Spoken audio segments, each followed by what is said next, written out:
Regresamos a través de los noticieristas. Gracias por continuar con nosotros. Son las 7 de la mañana con 24 minutos. Le adelantaba que está con nosotros. Nos da mucho gusto recibir en el estudio a Enrique Insunza Cázares, es el candidato al Senado de la República por Morena. Enrique, qué gusto saludarle. Buenos días. Buenos días, Luis Alberto. El gusto es mío. Encantado de estar otra vez aquí en los micrófonos de tu programa y conversando con tu audiencia. A punto de llegar a la mitad de la campaña, ¿eh? Sí. Rápido se han ido estos más de 40 días ya. Pues la verdad que sí. Estamos en el día 41. Hemos tenido una travesía, como le hemos llamado, intensa, a lo largo, a lo ancho del estado, en los valles, en la sierra, en todas las comunidades y colonias.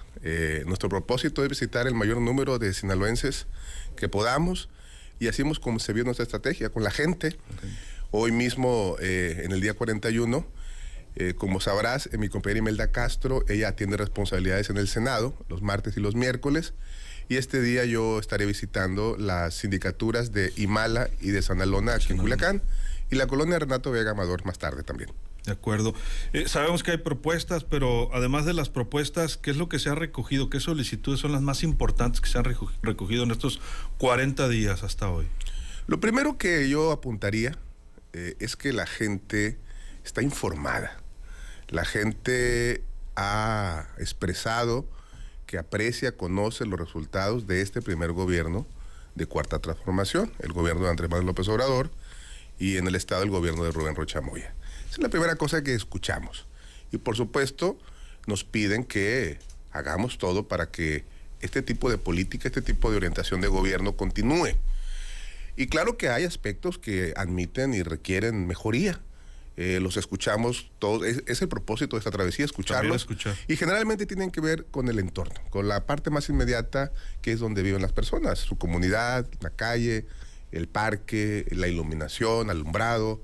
Ese tipo de cosas son las que mayormente la gente nos formula, y recogemos todos los planteamientos porque entendemos que independientemente de que en el Senado de la República la tarea de quienes allí lleguemos es legislar, pues nuestra autoridad política, nuestro compromiso tiene que estar también vinculado con todos los demás responsables de la gestión pública, pues para hacer que las cosas sucedan y ocurran. Ahí también gestionar, por supuesto, sí. Ante las otras instancias. Sí, así es. Ha habido solicitudes en el tema de la seguridad, de la economía, de los sectores primarios. Han recogido también solicitudes de ese tipo en este recorrido, también por los valles y por los campos pesqueros y demás. Claro, hemos dicho que nuestro movimiento comenzó el 2018 ya en la Presidencia de la República, buscando abatir la pobreza donde quiera que lo hubiera. Y evidentemente la pobreza rural estaba y está aún todavía. Digamos, más focalizada en la parte sur de nuestro país. Ahí se ha invertido mucho esfuerzo del presidente López Obrador. Sabemos que las grandes obras de este primer gobierno han estado focalizadas y han generado resultados. Recordemos que, según Coneval, en 2 años, 5.1 millones de mexicanas y mexicanos salieron de la pobreza extrema. Nuestra prioridad sigue siendo, la número 1, que un mayor número de personas salgan de la pobreza extrema. Me parece a mí una cosa de ética política absolutamente evidente, pero desde luego cada región también tiene sus necesidades, y en el caso de Sinaloa ya tuvimos una reunión plural con sectores productivos, específicamente de los que tienen que ver con la agricultura. Estuvo con nosotros el doctor Julio Verdegué, que es quien ha coordinado los diálogos por la transformación de la doctora Claudia Sheinbaum, nuestra candidata, que por cierto pues estará acá con nosotros el próximo domingo en una travesía por todo el estado. Estará primero en la ciudad de Los Mochis. Invitamos a todas y todos a que estén ahí acompañándonos a las 10 de la mañana. Luego estará acá en Culiacán a las 2:30 de la tarde. Y finalizará allá en Mazatlán a las 6:30. Y te decía el tema de la agricultura. Sin duda que la agricultura de Sinaloa requiere un planteamiento especial. La doctora Claudia Sheinbaum y nosotros, en el acompañamiento que tenemos de su agenda de propuestas, consideramos que tiene que haber una inversión sin precedente en la infraestructura hidroagrícola de Sinaloa, porque uno de los ejes de la agenda de la doctora es la soberanía alimentaria.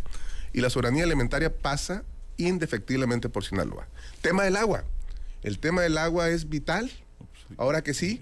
Sin agua no hay viabilidad de la agricultura de Sinaloa. Yo he comprometido impulsar una iniciativa de nueva ley de aguas nacionales. Ni siquiera una reforma, una nueva ley de aguas nacionales para efectos de cambiar el modelo, cómo se gestiona, se administra el agua. El agua es un derecho humano. Lo primordial es que toda persona, independientemente de dónde viva, en una comunidad, en una colonia, tenga agua para consumo humano y para uso doméstico. Y por otro lado, para el caso de Sinaloa, pues sin agua, sin la capacidad de administrar el agua de manera adecuada, sin la tecnificación del campo, pues no veremos un futuro, digamos, halagador para la agricultura. Y por supuesto, instrumentos de crédito. Desapareció la financiera porque se había cometido un modelo de corrupción. La mayor parte de los recursos no llegaban a la gente que los necesitaba, no llegaban a los pequeños productores, ni siquiera a los medianos. Estaban acaparados por unos cuantos, bajo un modelo neoliberal donde el gobierno siempre se concibió como un mecanismo para robarse el dinero. No queremos eso, pero sí se requiere, desde luego, un instrumento. Otro organismo, otro instrumento que dé financiamiento, crédito accesible, y se requiere también que el Estado intervenga para generar lo que se llaman bienes públicos, como la sanidad vegetal, y también para, por ejemplo, tener una política de focalización de la ciencia y la tecnología en el campo que permita hacerlo competitivo y sostenible. No podemos tener una agricultura donde estemos cada año tratando de exprimir el campo, porque el campo no nos va a durar. Pero el otro tema también, pues, es el tema de los ingresos, ¿no? De los productores que no han sido los mejores en los últimos años, también por el tema de la comercialización y el que se fijen los precios en la bolsa de Chicago, en el caso de los granos, ¿no? En el caso del maíz y el trigo. Este año, por ejemplo, el pronóstico es reservado, ¿no? Es correcto, vivimos en un mundo global, una economía abierta, eso es innegable. Tenemos que operar con las reglas de una economía abierta. Sin embargo, desde la visión de los gobiernos de Morena, creemos que el Estado debe tener una intervención más activa y también orientar y modelar los mercados, corregir los excesos de los mercados. Y por supuesto, es imprescindible pensar en precios de garantía. ¿Para quién? Pues para los pequeños productores, en principio, y generar políticas también que permitan que la rentabilidad del campo sea, pues, desde luego un aliciente, y que nuestros hijos, nietos, vean en el campo una actividad con futuro. Y para eso tenemos que asegurar, decía yo, pues varias cosas. Una es los instrumentos de financiamiento, el agua, y también una intervención más activa del Estado para modelar también, intervenir y generar las políticas adecuadas, incluso, si es necesario, discutir con nuestros vecinos los esquemas que tienen que ver con los precios de los granos. Cuando digo nuestro vecino me refiero a los socios comerciales más importantes, que son Estados Unidos y Canadá. Los Estados Unidos. Y el tema del resto de los sectores primarios también se estarían contemplando. Sí, estamos visitando, por ejemplo, hemos estado en campos pesqueros, estuvimos en las Arenitas, hemos visitado a ras de suelo la zona de Rosario, estuvimos en el Pozole, estuvimos en Jesús María, donde también la mayoría de las personas, aquí la sindicatura que pertenece a Culiacán, pues se dedican a la pesca. Entonces es muy importante tener una visión desde la perspectiva de la gente. Por supuesto, la gente está contenta con los apoyos que ha habido, porque este gobierno, ya digo, viene de abajo hacia arriba. Y lo primero que le interesa es asegurar un piso de bienestar parejo para todos. Sin embargo, sí tenemos que generar una política, y en la agenda de la doctora Sheinbaum viene este reconocimiento de respuestas regionales. Porque no es lo mismo la agricultura, por ejemplo, en el sur de México, la agricultura para consumo, que la agricultura, digamos, de Sinaloa, donde tenemos, desde luego, el mejor maíz de México, diría que del mundo incluso, no transgénico. Tenemos el valle que produce más hortalizas de todo el país. Entonces, sí estamos en una fase donde tenemos que replantear e impulsar políticas que garanticen el eje de la soberanía alimentaria. Dice Gil Castro que genera una propuesta de ley para castigar el coyotaje en la comercialización de granos. Es un tema, ese es un tema que los gobiernos de Morena están poniendo en el centro de la atención. El modelo de los gobiernos del PRI, del PAN, del PRIAN, pues, los que andan juntos ahora, queriendo que vuelva ese viejo modelo, era un esquema de intermediarismo.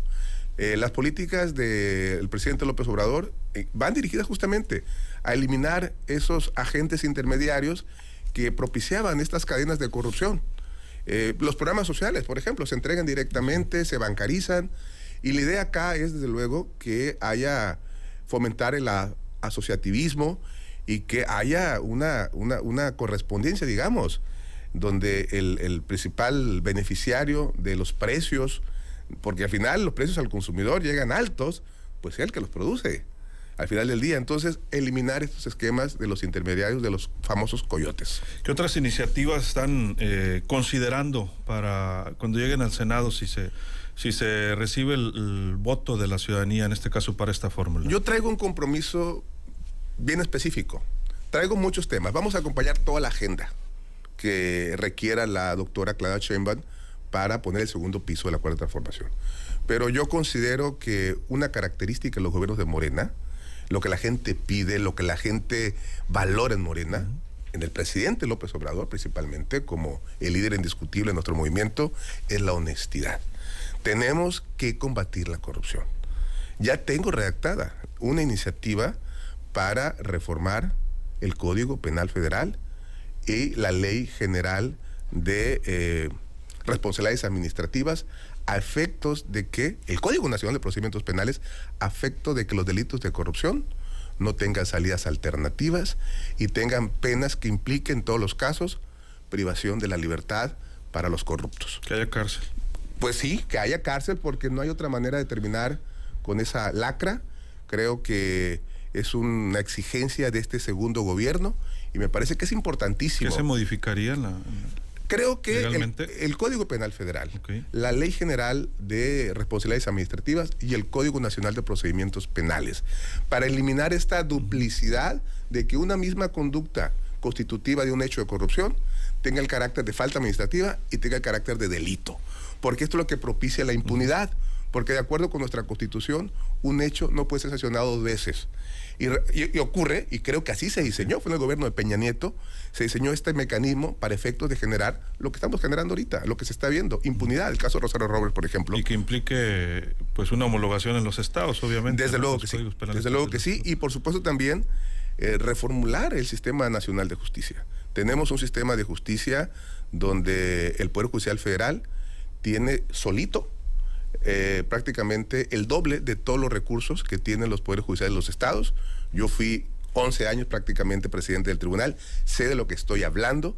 Necesitamos fortalecer los órganos locales de justicia para que los asuntos que afectan a la gente en el día a día, los asuntos que tienen que ver con derecho familiar, con derecho civil, se atiendan con más rapidez. Y en el caso de la Suprema Corte de Justicia, tenemos que generar una política. ¿Quién juzga a los jueces? Necesitamos una política donde haya órganos verdaderamente que disciplinen y vigilen que la justicia se ejerza con rectitud y se ejerza en beneficio del pueblo. Pues estaremos muy atentos entonces hoy para Imala en las próximas horas. Imala y Sanalona, el bellísimo corredor turístico de Culiacán. Son pueblos muy bonitos, la gente de ahí es muy cálida, muy bella. Yo he estado muchas veces, me gusta recorrerlos. Y luego las colonias. Nuestra travesía, Luis Alberto, es a ras de suelo. Con la gente, nos tomamos el tiempo de escucharla, queremos saber qué piensan, qué esperan, qué planteamientos tienen. Y por ahí vamos a irnos con la gente hasta donde tope. ¿Y se han topado con los otros candidatos o candidatas en estos recorridos? No me ha tocado, fíjate, me parece que no salen. Pero a mí no me ha tocado al menos. Tranquilitos. Por supuesto, andamos, nosotros somos, en Morena tenemos una convicción, y yo en lo personal, cívica. Nosotros no andamos ni confrontando, ni con campañas de odio, ni de mentiras, ni de calumnias, ni nada. Estamos en la ruta de las propuestas y estamos con la gente. ¿Y de allá para acá cómo? Pues de allá para acá es su responsabilidad. La gente nos está colocando, todas las encuestas nos muestran arriba, algunas verdaderamente con números muy arriba. Y mi pronóstico, te lo digo, con humildad, les vamos a ganar la siguiente fórmula 2-1, al menos. Ese es mi pronóstico para el día 2 de junio. Pues quedó grabado. Vamos a estar muy pendientes, Enrique. Gracias por acompañarnos. Gracias por la invitación. Un saludo a tu audiencia. Candidato al Senado de la República por Morena, Enrique Insunza. Regresamos.